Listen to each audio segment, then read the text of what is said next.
So it turns out that most of everything that we think we know about people is wrong.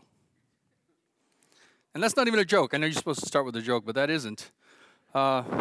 Turns out that we have a strong bias towards the notion of individuality. We like to believe that we're more autonomous than we actually are. It turns out, actually, that people are amazingly social, much more social than we ever thought, and much more influenced by their connections with other people.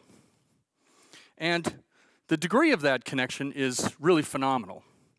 That's what I'm going to talk about tonight, the way that our social constructs, primarily cities and social networks, shape us and how they change us, and how I believe that our predisposition towards cooperation might be a hope for the future as we're moving at a preposterous rate to an urbanized world. We are moving ridiculously fast. The growth of urban centers in the world is unprecedented. In 1800, less than 3% of the world was living in cities, and as of last year, 2010, 50% of the world is urban. And the rate is picking up. It's staggering to imagine that by 2030, 6 billion human beings will be living in cities compared to the 3.2 billion living in cities today. The United States is currently the most urbanized society ever.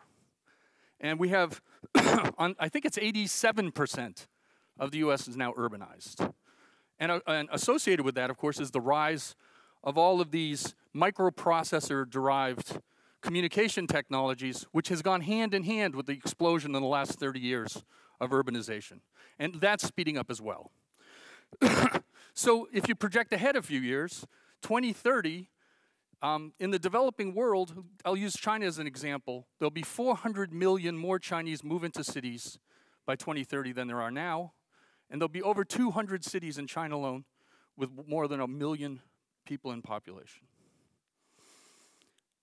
Well, Jeff West wanted to know why it was that cities do what they do, and he determined that they're superlinear. As they grow, they increase their efficiencies. Now, that's extremely unusual. Other things don't do that. Companies, for example, don't do that. And they came up with this formula. I'm not going to force math down your throats, but if you notice the little beta over there, that's the exponent that shows the degree above or below linearity that's involved with cities. They plotted for it, and you can see the little orange graph there. That's wages increase at a rate faster than the size of cities. So people in a city of 2 million people will get paid more than twice what someone in the corresponding job in a city of 1 million would get. And likewise, the number of patents grows at the same rate. There's a whole number of these measures that all follow the same exponent, which is 1.15. That's what the beta is. And it regulates things like how fast people walk in cities. You know, a bigger city, people walk faster, and they walk this faster. The same number shows up over and over again.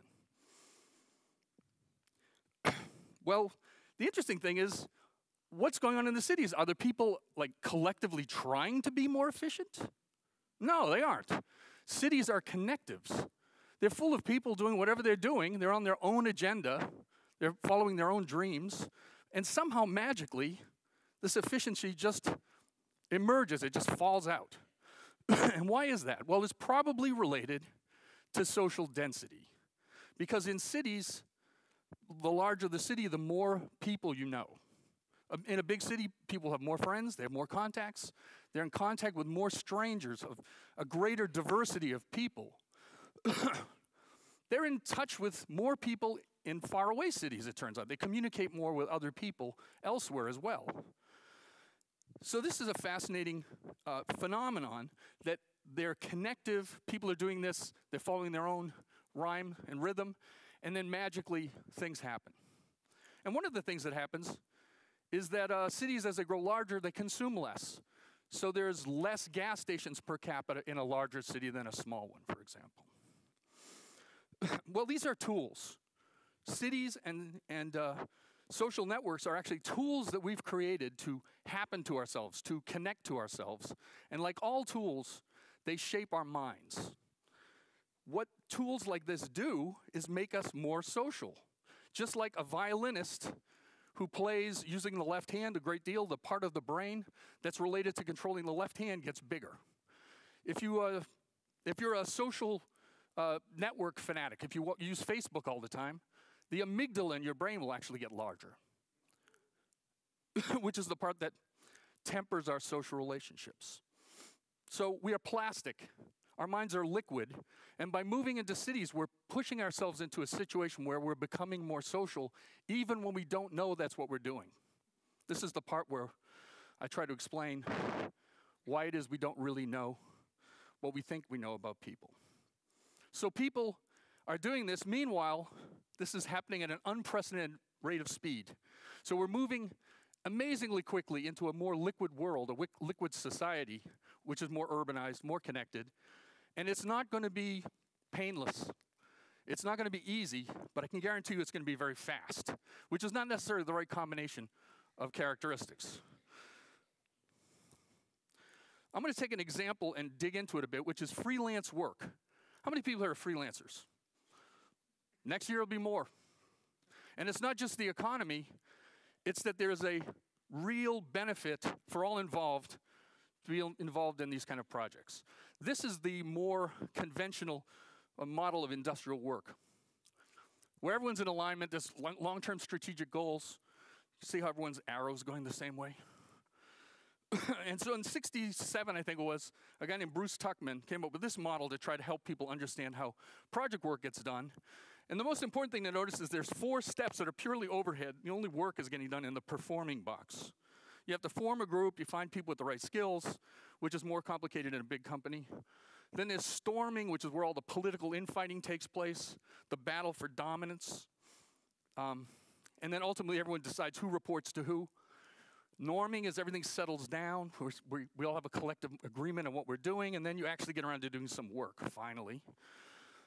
And then, but whenever anything changes, any strategic issue comes along, you have to go back to storming. You have to reorganize, not just, change the project.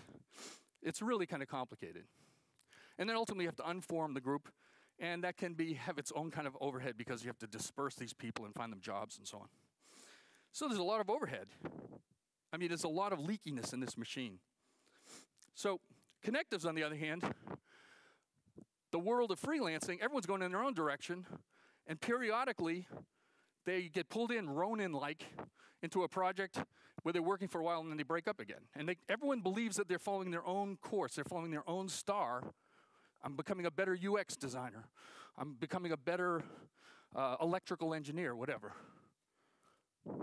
And Deborah Meyerson researched this and discovered a phenomenon called swift trust, which is probably why it works.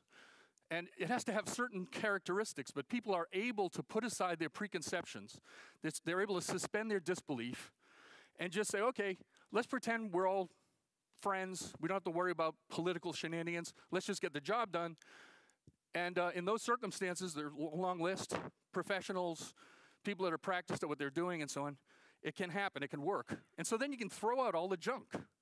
Yes, you still have to pick the people for the team, but it's easier because you're just picking them for the project, not for employment, for a 10-year stint. You work, if there's a hiccup, you're still just doing work. It's a normal part of the world. And then unforming is easy because they're all professionals and they're used to it. So there's a tremendous amount of savings here. So, cities are superlinear, but organizations are sublinear. But cities have a lot of this cooperation going on in them. It's how we manage to avoid each other on the sidewalks. So to the degree that's possible, companies now are apparently moving a tremendous amount of their work into freelance because there's lower overhead. It's based on cooperation, which is work performed by unaligned connectives of people in order to maximize individual contribution as opposed to collectives of people trying to maximize the overall throughput of the process. And that's a big benefit to the world because honestly, we need new institutions and they have to be based on new principles. They have to be more like an army, they have to be more like a city than an army.